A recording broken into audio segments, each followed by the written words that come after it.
আজকের ভিডিওতে গডজিলা সিরিজের সেরা কিছু সিনেমা এক্সপ্লেনেশন করা হবে। প্রথমে যে সিনেমাটি এক্সপ্লেনেশন করতে যাচ্ছি সিনেমাটির নাম গডজিলা। সিনেমাটি মুক্তি পেয়েছিল 2014 সালে। সিনেমাটির IMDb রেটিং 6.4 আউট অফ 10। 2014 সালে মুক্তি পাওয়া গডজিলা সিনেমাটির এক্সপ্লেনেশন শুরু করা হলো। সিনেমার শুরুতে আমরা কিছু লোকেদের খনন কাজ করতে দেখতে পাই। তারা খনন কাজ করছিল, ঠিক সেই মুহূর্তে তাদের মধ্যে কিছু লোক রেডিয়েশনের সন্ধান পায়। সেখানে উপস্থিত লোকেরা ভাবে এখানে অবশ্যই ইউরেনিয়াম পাওয়া যাবে, তাই তারা সেই স্থানে আরো বেশি করে খনন করতে শুরু করে। খনন কাজের এক পর্যায়ে মাটি নিচের দিকে ঢুকে যায় ও এক গর্তের সৃষ্টি করে। তারা সকলে সেই গর্তের ভেতরে প্রবেশ করে। তারা দেখতে পায় সেখানে এক বিশাল প্রাণীর কঙ্কালের উপস্থিতি রয়েছে। তবে যখন সেখানে আলো পড়ে আমরা জানতে পারি এটি আসলে এক জীবিত প্রাণী, যেটি এতদিন মাটির নিচে ঘুমিয়েছিল। সূর্যের আলো পড়ার কারণে প্রাণীটি জেগে যায়। আমরা দেখতে পাই জেগে যাবার পর সেই বিশাল আকার প্রাণীর সমুদ্রের তলদেশে চলে যায়। এরপরের দৃশ্যে আমরা একজন সায়েন্টিস্টকে দেখতে পাই যে ফোনের মধ্যে সেই বিশাল আকার প্রাণী সম্পর্কে কথা বলে। বিশাল আকার সেই প্রাণীটি ভূপৃষ্ঠ হতে বেরিয়ে আসার কারণে ভূমিকম্পের সৃষ্টি হচ্ছে। যদি এই ভূমিকম্প না থামানো যায় তবে সায়েন্টিস্টের কাছে থাকা প্ল্যান্ট ধ্বংস হয়ে যাবে। সায়েন্টিস্ট তার স্ত্রীকে গাড়ির মধ্যে বসিয়ে তাকে তার প্ল্যান্টগুলো দেখাশোনা করার জন্য লোকেদের সাথে কাজ করতে বলে। এর পরের দৃশ্যে আমরা আবার সেই সায়েন্টিস্টকে দেখতে পাই। সায়েন্টিস্ট ভূমিকম্প কোথা থেকে উৎপন্ন হচ্ছে সেটি জানার চেষ্টা করছিল। তবে ঠিক সেই মুহূর্তে সেখানে ভূমিকম্প শুরু হয়ে যায়। আমরা সায়েন্টিস্টের স্ত্রীকেও সেখানে দেখতে পাই। প্রচণ্ড ভূমিকম্পের কারণে সেখানে বিস্ফোরণ ঘটে। বিস্ফোরণের কারণে সেখানে এক প্রকারের গ্যাস বেরিয়ে আসতে থাকে। সায়েন্টিস্ট তার স্ত্রীর প্রাণ বাঁচাবার জন্য সেখানে ছুটে আসতে শুরু করে। তবে এই প্রাণঘাতী গ্যাস খুব দ্রুত গতিতে তাদের দিকে এগিয়ে আসতে শুরু করে। সায়েন্টিস্টের স্ত্রী সায়েন্টিস্টকে সেখানকার গেট বন্ধ করে দিতে বলে, তা না হলে সায়েন্টিস্টও সেখানে মারা যাবে। শেষ পর্যন্ত সায়েন্টিস্ট তার প্রাণ বাঁচাবার জন্য সেই গেটটি বন্ধ করতে বাধ্য হয়। গেটটি বন্ধ করে দেওয়ার পর সায়েন্টিস্ট কান্নায় ভেঙে পড়ে, কারণ তার স্ত্রী সেই বিষাক্ত গ্যাসের মধ্যেই রয়ে গিয়েছে। মৃত্যুর আগে সায়েন্টিস্টের স্ত্রী সায়েন্টিস্টকে তাদের সন্তানের ভালোভাবে যত্ন নেওয়ার কথা বলে। গ্যাস বিস্ফোরণের কারণে সায়েন্টিস্টের সমস্ত প্ল্যান্ট ধ্বংস হয়ে যায়। আমরা দেখতে পাই সায়েন্টিস্টের সেই ছেলে তার স্কুল হতে এই ঘটনা দেখতে পাচ্ছে। এরপরে আমাদেরকে 15 বছরের পরের ঘটনা দেখানো হয়। আমরা জানতে পারি সায়েন্টিস্টের সেই ছেলে, যার নাম ফোর্ড, সে এখন যথেষ্ট বড় হয়ে গিয়েছে। সে আর্মিতে যোগদান করেছে এবং সে বিবাহিত। তার স্ত্রী ফোনে জানতে পারে যে ফোর্ডের বাবাকে পুলিশ ধরেছে। তবে ফোর্ড তার বাবাকে ঘৃণা করে। সে ভাবে তার মায়ের মৃত্যুর জন্য তার বাবাই দায়ী, তাই সে তার বাবাকে দেখতে যেতে চায় না। তবে তার স্ত্রীর অনেক বলার কারণে সে শেষ পর্যন্ত রাজি হয়ে যায়। আমরা দেখতে পাই ফোর্ড জেলখানায় পৌঁছে তার বাবার জামিন করায়। ফোর্ডের বাবা তাকে বলে যে তার মায়ের মৃত্যু কোনো দুর্ঘটনা ছিল না, আর তাকে সেটা প্রমাণ করার জন্য আবার সেখানে যেতে হবে। তাই তারা দুজন মিলে সেখানে আবার যায়। তবে তারা সেখানে গিয়ে কোনো প্রকার তথ্যের সন্ধান পায় না। সেখানে তাদের আবার পুলিশ ধরে ফেলে। আমরা সেখানে আরেকজন সায়েন্টিস্টকে দেখতে পাই, যাকে আমরা সিনেমার শুরুতেই দেখতে পেয়েছিলাম। সায়েন্টিস্ট ফোর্ডের বাবার কাছ থেকে এমন কিছু তথ্য জানতে পারে যেগুলো সে নিজেই জানতো না। আমরা দেখতে পাই সায়েন্টিস্ট সেখানে উপস্থিত এক বিষয়বস্তুর উপর এক্সপেরিমেন্ট চালাচ্ছে। হঠাৎ সেই বিষয়বস্তুটি নড়াচড়া করতে শুরু করে। তারা সেই বস্তুটির উপর বিদ্যুৎ প্রয়োগ করতে শুরু করে। আমরা দেখতে পাই সেই নড়াচড়া করা বস্তুটি ভেঙে যায় ও সেই ভেঙে যাওয়া বস্তুটি হতে এক দৈত্যাকার জীব বেরিয়ে আসে। বেরিয়ে আসার পর সেই বিশালাকার প্রাণীটি সেখানে উপস্থিত মানুষদের উপর বিদ্যুতের ন্যায় কিছু নিক্ষেপ করতে শুরু করে। সেই দৈত্যাকার প্রাণীটি এক্সপেরিমেন্ট চালানো প্ল্যান্ট ধ্বংস করে ফেলে ও তারপর সেখান থেকে উড়ে চলে যায়। এর পরের দিন সেখানে ক্যাপ্টেন চলে আসে। ক্যাপ্টেন সায়েন্টিস্টকে তার হেফাজতে নিয়ে যেতে চায়। তবে সায়েন্টিস্ট ফোর্ড ও তার বাবাকে তাদের সাথে নিয়ে যাওয়ার সিদ্ধান্ত নেয়। আমরা দেখতে পাই ফোর্ডের বাবা এ যাত্রায় অসুস্থ হয়ে পড়েছে। তাদের হেফাজতে যাবার পর আর্মিদের হেড তাদেরকে জানায় এটি কোনো সাধারণ ক্রিয়েচার নয়। ভূপৃষ্ঠের রেডিয়েশন যখন কমে গিয়েছিল তখন এসব ক্রিয়েচার সমুদ্রের গভীরে আশ্রয় নিয়েছিল, যাতে তারা সেখান হতে শক্তি সঞ্চয় করতে পারে। আর সায়েন্টিস্টের কোম্পানিকে এই সমস্ত ক্রিয়েচারদের খুঁজে বের করার জন্য তৈরি করা হয়েছিল। এই ক্রিয়েচারগুলোর মধ্যে সব থেকে শক্তিশালী হচ্ছে গডজিলা, যে কিনা আজও গভীর সমুদ্রের মধ্যে কোথাও অবস্থান করছে।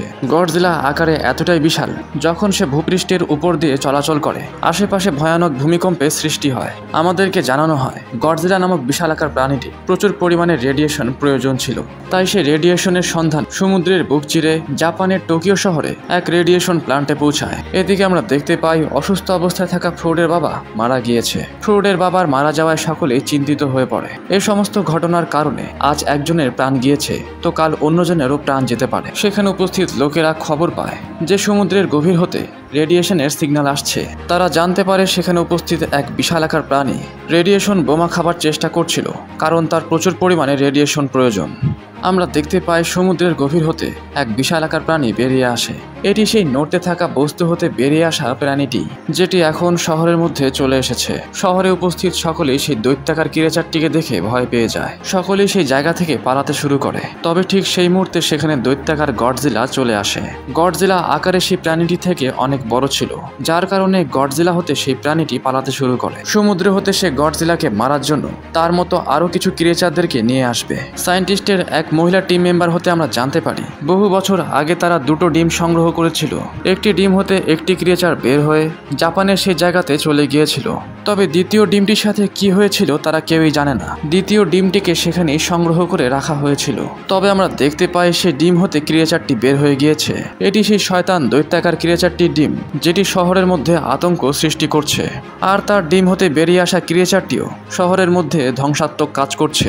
সায়েন্টিস্ট দেখতে পায় নতুন দৈত্যাকার ক্রিয়েচারটি ডানা নেই, যার কারণে সেটি উড়তে পারছে না। তারা জানতে পারে নতুন এই ক্রিয়েচারটি ফিমেল, আর যে দৈত্যাকার ক্রিয়েচারটি উড়তে সক্ষম সেটি হচ্ছে মেল। আমরা ক্যাপ্টেনকে দেখতে পাই যে তার সাথীদের সাথে আলোচনা করছে যে এইসব দৈত্যাকার ক্রিয়েচার শহরকে ধ্বংস করে ফেলবে। তাদের যত দ্রুত সম্ভব এই ক্রিয়েচারগুলোকে ধ্বংস করতে হবে। প্রথমত তারা নিউক্লিয়ার শক্তির সাহায্যে তাদেরকে ধ্বংস করার সিদ্ধান্ত নিলেও তারা বুঝতে পারে নিউক্লিয়ার ওয়েপন ব্যবহার করলে তাদের আরও বেশি শক্তি বেড়ে যেতে পারে, কারণ তারা নিউক্লিয়ার বোমের মধ্যে থাকা রেডিয়েশনের সাহায্যেও শক্তি সঞ্চয় করতে পারে। আমরা দেখতে পাই সমুদ্রের গভীরে সেই প্রাণীগুলো রেডিয়েশন সঞ্চয় করার জন্য একত্রিত হচ্ছে, আর গডজিলা তাদেরকে হত্যা করার জন্য তাদের পিছনে ছুটে আসছে।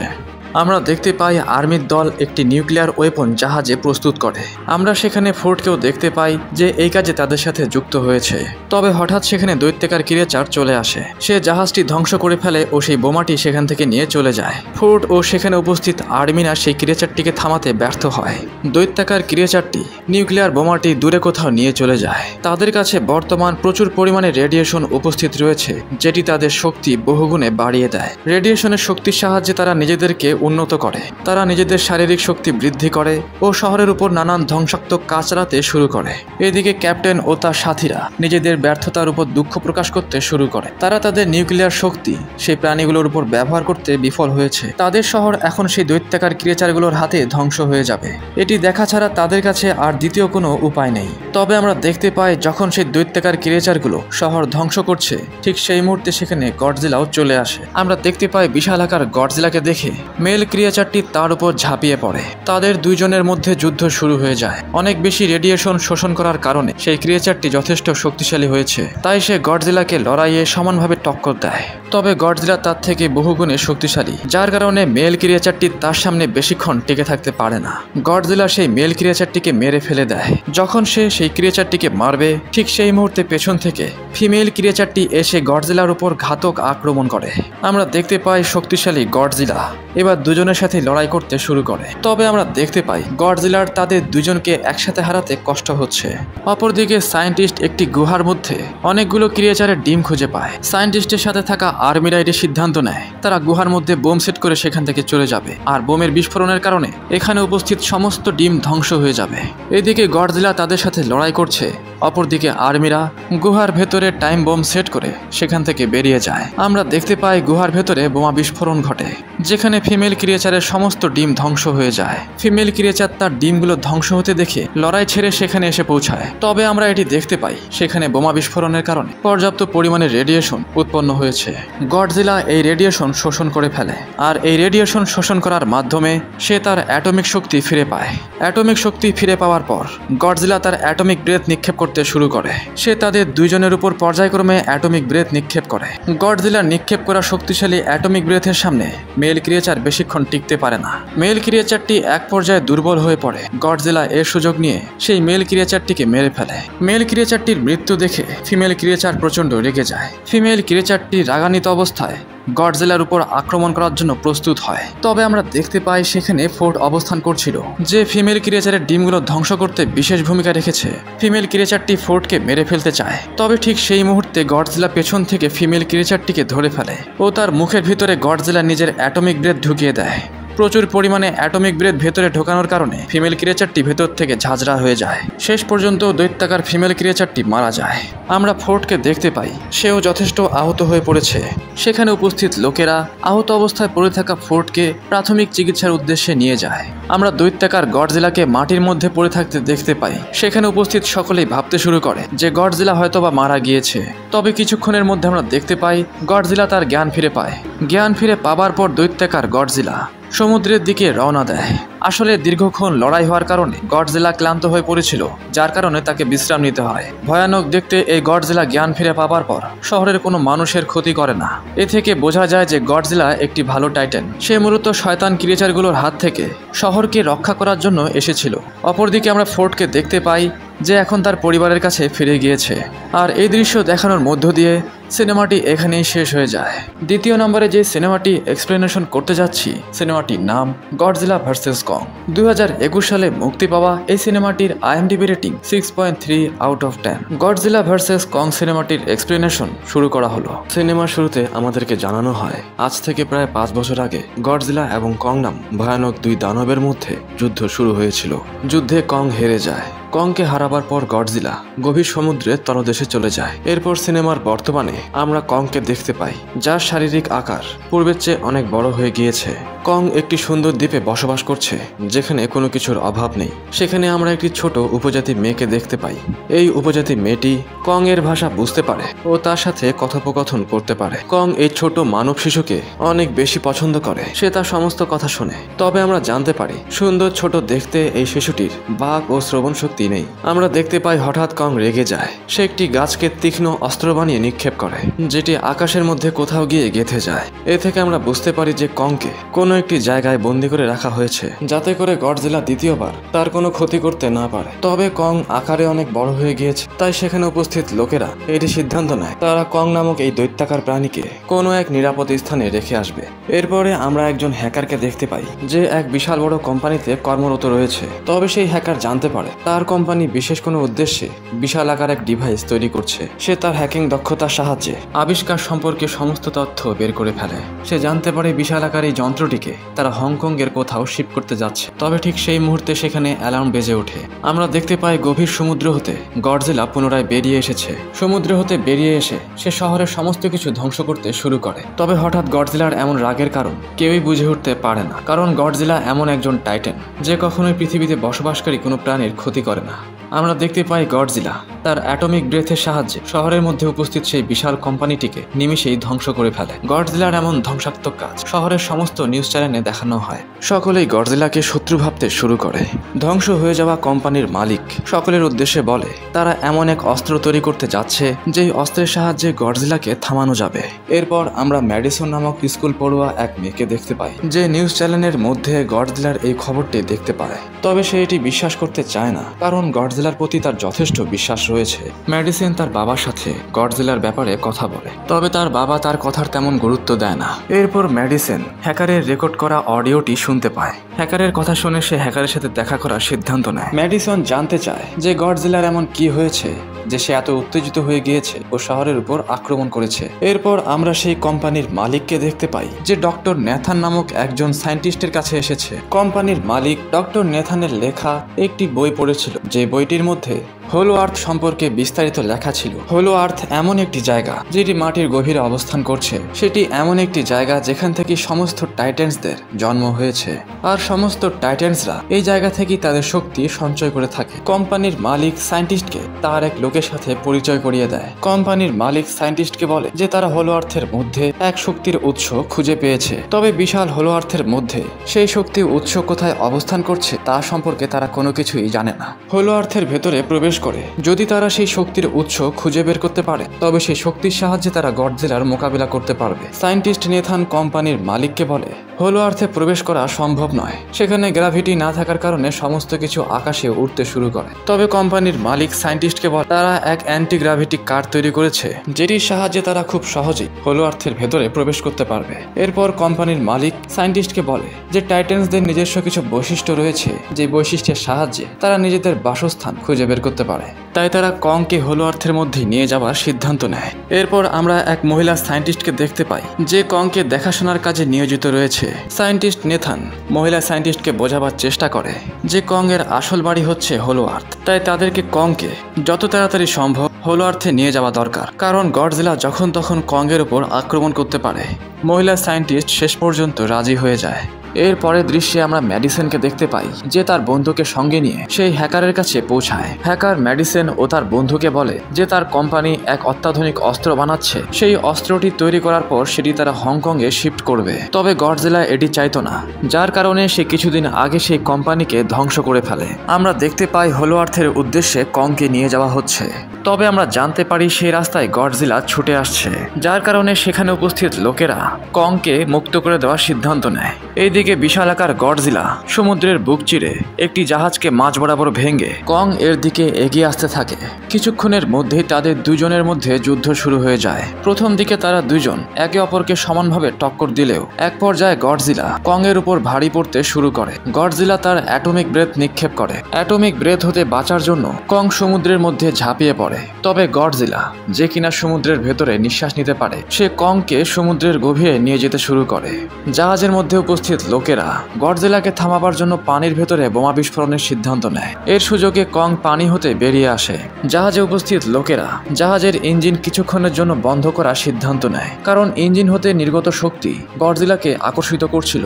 জাহাজের সমস্ত ইঞ্জিন বন্ধ করায় গডজিলা শেষ পর্যন্ত সেখান থেকে চলে যায়। এরপরে জাহাজের মধ্যে থাকা লোকেরা কংকে আকাশপথে নিয়ে যাওয়ার সিদ্ধান্ত নেয়। এরপরের দৃশ্যে আমরা ম্যাডিসন ও তার বন্ধুদেরকে দেখতে পাই যারা লুকিয়ে লুকিয়ে কোম্পানির ভেতরে প্রবেশ করে। তারা দেখতে চায় যে কোম্পানি এমন কি তৈরি করছে যার জন্য গডজিলা এতটা রেগে গিয়েছে। তারা সেখানে টাইটেন্সদের কিছু ডিম দেখতে পায়, যেগুলো সেখানে সংরক্ষিত অবস্থায় ছিল। এরপর আমরা দেখতে পাই কংকে আকাশপথ হতে হলো আর্থের মুখোমুখি নিয়ে আসা হয়। আমরা দেখতে পাই কং হলো আর্থের ভেতরে প্রবেশ করে। কং এর পেছনে অ্যান্টিগ্রাভিটি শিপের সাহায্যে সেখানে উপস্থিত সায়েন্টিস্টরাও যেতে শুরু করে। আমরা দেখতে পাই কিছুক্ষণের ভেতরেই তারা হলো আর্থের ভেতরে প্রবেশ করতে সক্ষম হয়। তবে কিছুক্ষণের মধ্যেই সেখানে উপস্থিত এক ভয়ানক টাইটেন তাদের জাহাজে আক্রমণ করে সেটি ধ্বংস করে ফেলে। অন্য আরেকটি জাহাজ ধ্বংস করবে, ঠিক সেই মুহূর্তেই কং সেটিকে মেরে ফেলে। সেটিকে হত্যা করার পর কং তার গন্তব্যস্থলে রওনা দেয়। আমরা দেখতে পাই হলো আর্থে গ্রাভিটি না থাকার কারণে সমস্ত পাথর আকাশে ভাসতে শুরু করে। অপরদিকে ম্যাডিসন ও তার বন্ধুরা কোম্পানিতে তৈরি করা গুপ্ত অস্ত্র সম্পর্কে জানতে পেরে যায়। গডজিলাকে হত্যা করার জন্য কোম্পানিটি একটি বিশালাকার যান্ত্রিক গডজিলা তৈরি করেছে। আমরা জানতে পারি এই গডজিলার নাম মেকা গডজিলা। আমরা দেখতে পাই মেকা গডজিলাকে ভেতর থেকে একটি লোক নিয়ন্ত্রণ করছে। মেকা গডজিলার সামনে একটি হিংস্র টাইটানকে ছেড়ে দেওয়া হয়, তবে মেকা গডজিলা নিমিষেই সেই টাইটানকে মেরে ফেলে। আমরা জানতে পারি মেকা গডজিলাকে চালাবার জন্য অনেক বেশি শক্তির প্রয়োজন, আর সেই শক্তি হলো আর্থের মধ্যে সংরক্ষিত রয়েছে। মেগা গডজিলার মধ্যে থাকা এনার্জি গডজিলা জানতে পেরে যায়, তাই সে তার দিকে রওনা হতে শুরু করে। এইদিকে আমরা হলো আর্থের মধ্যে কংকে দেখতে পাই যে সেই শক্তির উৎসের সন্ধান পেয়ে গিয়েছে। শক্তি উৎসটি একটি পাহাড়ের গুহার মধ্যে সংরক্ষিত রয়েছে। কং সেই গুহার ভেতরে প্রবেশ করে। সেখানে সে তার পুরাতন একটি অস্ত্র খুঁজে পায়। আমরা দেখতে পাই গডজিলা রাগান্বিত অবস্থায় হংকং শহরে প্রবেশ করে, কারণ হংকং শহরের মধ্যেই মেকা গডজিলা অবস্থান করছে। কং তার হাতে থাকা অস্ত্রটি চার্জ করার জন্য শক্তি উৎসের মধ্যে রাখে। অস্ত্রটি শক্তি সঞ্চয় করতে শুরু করলে গডজিলা বুঝতে পারে যে হলো আর্থের ভেতরে কেউ প্রবেশ করেছে। গডজিলা তার অ্যাটমিক ব্রেথের সাহায্যে ভূপৃষ্ঠের ভেতরে একটি গর্তের সৃষ্টি করে। আমরা দেখতে পাই সেই গর্তটি হলো আর্থ পৃথিবীর মধ্যে একটি পোর্টালের সৃষ্টি করে। আমরা দেখতে পাই কোম্পানির লোকেরা শক্তি উৎসের একটি স্যাম্পল কোম্পানির কাছে পাঠিয়ে দেয়। কোম্পানির লোকেরা সেই শক্তির সাহায্যে মেকা গডজিলাকে পুনরায় অ্যাক্টিভেট করতে সক্ষম হয়। আমরা দেখতে পাই কং সেই পোর্টালের সাহায্যে গডজিলার সাথে লড়াই করার জন্য হংকং শহরে চলে আসে। তাদের দুজনের মধ্যে ভয়ানক এক যুদ্ধ শুরু হয়ে যায়। লড়াইয়ের প্রথম দিকে কং গডজিলার সাথে সমপেক্ষভাবে লড়াই করতে শুরু করে, তবে গডজিলা যখন তার অ্যাটমিক ব্রেথ কং এর বিপক্ষে নিক্ষেপ করতে শুরু করে, কং তার অস্ত্রের সাহায্যে গডজিলার অ্যাটমিক ব্রেথ আটকাবার চেষ্টা করে। তবে অ্যাটমিক ব্রেথের প্রচণ্ডতা এত বেশি ছিল যে কং সেটি আটকাতে ব্যর্থ হয়। কং এক পর্যায়ে আহত হয় ও ক্লান্ত হয়ে পড়ে। গডজিলা কংকে মেরে মাটির নিচে ফেলে দেয় ও তার বুকের উপর পা চড়িয়ে এটি বুঝিয়ে দেয় যে সেই সকল টাইটেন্সদের রাজা। কং এতটাই ক্লান্ত হয়ে পড়েছে যে সে আর উঠে দাঁড়াতে পারে না। আমরা দেখতে পাই গডজিলা তাকে হত্যা করে না, বরং সে কোম্পানির উদ্দেশ্যে রওনা দেয়, যেখানে মেকা গডজিলা অবস্থান করছে। অবিশ্বাস্যভাবে মেকা গডজিলা হলো আর্থ হতে শক্তি পাবার পর নিচ থেকে জীবিত হয়ে যায়। মেকা গডজিলা কোম্পানির মালিককে মেরে ফেলে। মেকা গডজিলা তাকে নিয়ন্ত্রণকারী সেই লোকটিকেও মেরে ফেলে। মেকা গডজিলা কোম্পানি হতে বেরিয়ে আসে ও গডজিলার সাথে লড়াই করার জন্য প্রস্তুত হয়। তাদের মধ্যে এক ভয়ানক যুদ্ধ শুরু হয়ে যায়। মেকা গডজিলার থেকেও আকারে অনেক বড় ছিল ও তার শারীরিক গঠন গডজিলার চেয়েও উন্নত মানের, যার কারণে গডজিলা তার সাথে লড়াই করতে পারে না। এদিকে ম্যাডিসন ও তার বন্ধুরা মেকা গডজিলার সিস্টেমকে হ্যাক করার চেষ্টা করে। অপরদিকে কং, যে কিনা আহত অবস্থায় পড়ে রয়েছে, সে তার সমস্ত জ্ঞান হারিয়ে ফেলেছে। কং এর জ্ঞান ফেরাবার জন্য তারা সেই অ্যান্টি গ্র্যাভিটি কার ব্যবহার করে। অ্যান্টি গ্র্যাভিটি কার ব্যবহার করে কংকে বৈদ্যুতিক শক দেওয়া হয়। বৈদ্যুতিক শক দেওয়ার কারণে কং তার জ্ঞান পুনরায় ফিরে পায়। ছোট উপজাতি মেয়েটি কংকে বোঝাবার চেষ্টা করে যে গডজিলা তাদের শত্রু নয়। কং প্রথমত বুঝতে না চাইলেও শেষ পর্যন্ত সে গডজিলার সাহায্য করার জন্য রাজি হয়ে যায়। এইদিকে মেকা গডজিলা যখন গডজিলাকে মেরে ফেলবে, ঠিক সেই মুহূর্তে কং সেখানে চলে আসে। তবে মেকা গডজিলা এতটাই শক্তিশালী ছিল যে কং ও গডজিলা মিলেও তাকে থামাতে পারছে না। এইদিকে আমরা দেখতে পাই ম্যাডিসন ও তার বন্ধুরা মেকা গডজিলার সিস্টেমকে হ্যাক করতে না পেরে সেখানে রাগ করে পানি ঢেলে দেয়। তবে অবিশ্বাস্যভাবে মেশিনের মধ্যে পানি ঢেলে দেওয়ার কারণে মেকা গডজিলার সিস্টেমে তারতম্য দেখা দিতে শুরু করে। কিছুক্ষণের জন্য মেকা গডজিলা নিজেকে কন্ট্রোল করতে পারছে না।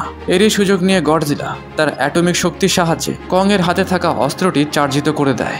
কং সেই চার্জিত অস্ত্রের সাহায্যে মেকা গডজিলাকে টুকরো টুকরো করে ফেলে। মেকা গডজিলাকে সম্পূর্ণরূপে ধ্বংস করার পর গডজিলা ও কং একে অপরের সামনাসামনি হয়।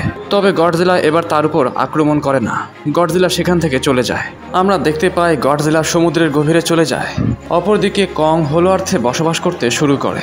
আর এই দৃশ্য দেখানোর মধ্য দিয়ে সিনেমাটি এখানেই শেষ হয়ে যায়।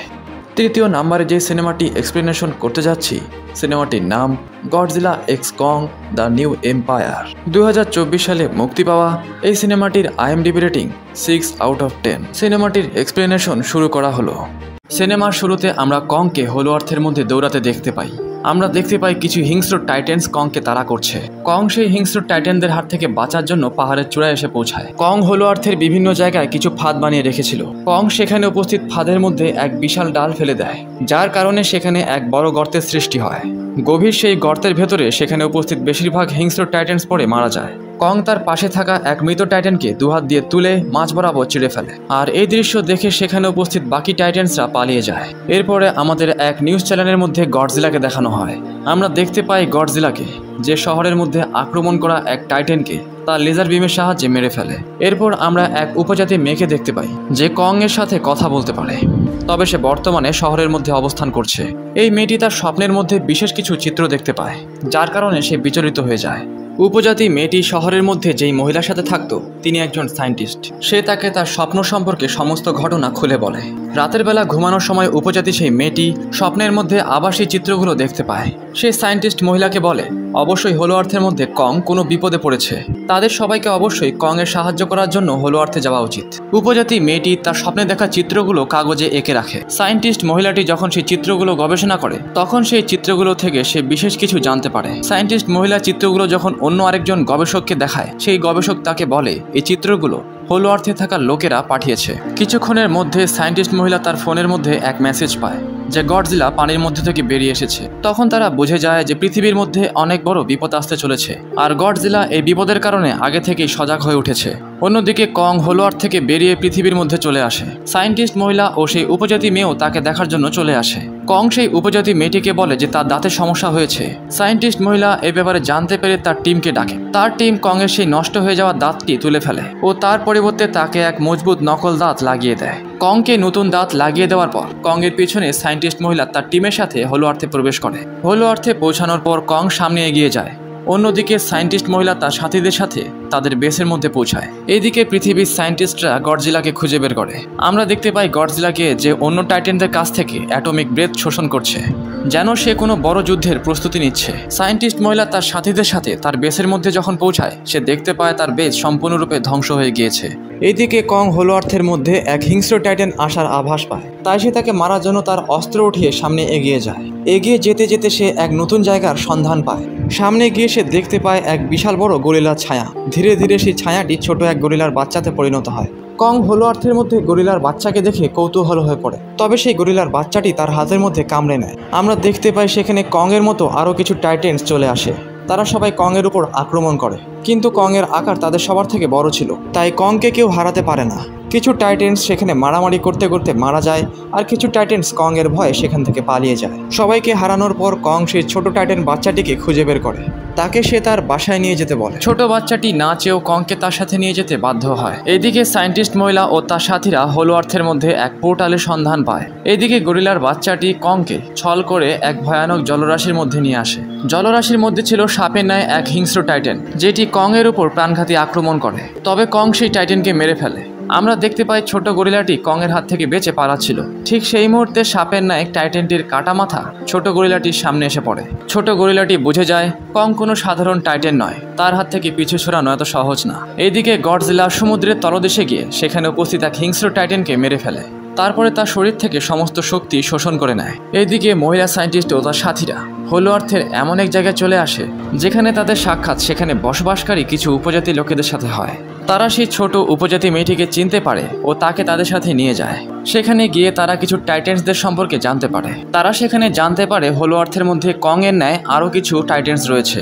স্কার কিং নামক কং এর মতো দেখতে এক টাইটেন, যে কিনা পৃথিবীতে রাজত্ব করতে চাইতো, কিন্তু গডজিলার জন্য সে পৃথিবীর মধ্যে আক্রমণ করতে পারে না। এদিকে কং সেই ছোট গরিলার সাথে স্কার কিং এর এলাকায় চলে আসে। কং সেখানে গিয়ে দেখতে পায় তার মতো দেখতে কিছু টাইটেন্সদের স্কার কিং নির্যাতন করছে। কং তাদের সাহায্য করতে গেলে সেখানে স্কার কিং চলে আসে। স্কার কিং সেখানে উপস্থিত ছোট গরিলার বাবাকে মেরে ফেলে, যেটি দেখার পর কং প্রচণ্ড রেগে যায় ও স্কার কিং এর সাথে লড়াই করতে শুরু করে। আমরা দেখতে পাই স্কার কিং এর কাছে একটি চেইনের ন্যায় অস্ত্র আছে, যার মাথার মধ্যে একটি ক্রিস্টাল লাগানো আছে। কং স্কার কিং এর অস্ত্রটি ধরতে গেলে ধারালো ক্রিস্টালের কারণে কং এর হাতের মধ্যে ক্ষতের সৃষ্টি হয়। কং ও স্কার কিং এর মধ্যে ভয়ানক যুদ্ধ শুরু হয়ে যায়। আমরা দেখতে পাই কং শেষ পর্যন্ত তার শক্তির জোরে স্কার কিংকে হারাতে সক্ষম হয়। হেরে যাওয়ার পর স্কার কিং হাসতে শুরু করে। কিছু টাইটেন্স মিলে সেখানে উপস্থিত এক আগুনের দেওয়াল সরিয়ে ফেলে, যার ভেতর থেকে শিমো নামক এক বরফের টাইটেন বের হয়। শিমো সেখানে উপস্থিত বাকি টাইটেন্সদের থেকে আকারে অনেক বড়। আমরা দেখতে পাই স্কার কিং তার হাতে থাকা ক্রিস্টালের সাহায্যে শিমোকে নিয়ন্ত্রণ করছে। স্কার কিং শিমোকে কং এর উপর আক্রমণ করতে বলে। শিমো কং এর উপর তার বরফ দিয়ে আক্রমণ করে। কং তার অস্ত্রের সাহায্যে বরফ আটকাবার চেষ্টা করে, তবে বরফের প্রচণ্ডতা এত বেশি ছিল যে কং সেটি বেশিক্ষণ ধরে রাখতে পারে না। শিমো কং এর উপর দ্বিতীয়বার আক্রমণ করবে। ঠিক সেই মুহূর্তে ছোট গরিলাটি কংকে পালিয়ে যাবার রাস্তা দেখায়। কং সেখান থেকে সেই রাস্তা দিয়ে পালিয়ে যায়। স্কার কিং তার কিছু গরিলাসদের কংকে মারার জন্য তার পেছনে পাঠায়। তবে আমরা দেখতে পাই কং এর পিছনে নেওয়া কিছু সংখ্যক টাইটেন্স তার বানানো ফাঁদে পড়ে যায়। বাকি এগিয়ে আসা টাইটেন্সদের উপর থেকে ছোট গরিলাটি পাথর ফেলে মেরে ফেলে। ছোট গরিলাটি এখন কং এর বন্ধু হয়ে গিয়েছে। ছোট গরিলাটি কংকে পোর্টালের সাহায্যে হলো আর্থের মধ্যে থাকা লোকেদের কাছে নিয়ে আসে। তবে তাদের পিছু নেওয়া স্কার কিং এর এক টাইটেন সেই পোর্টালটি দেখে ফেলে। টাইটেনটি স্কার কিং এর কাছে এসে তাকে পোর্টালের সম্পর্কে সমস্ত কিছু বলে দেয়। স্কার কিং সিদ্ধান্ত নেয় সেই পোর্টালের সাহায্যে পৃথিবীর মধ্যে প্রবেশ করে পৃথিবীতে আক্রমণ করার।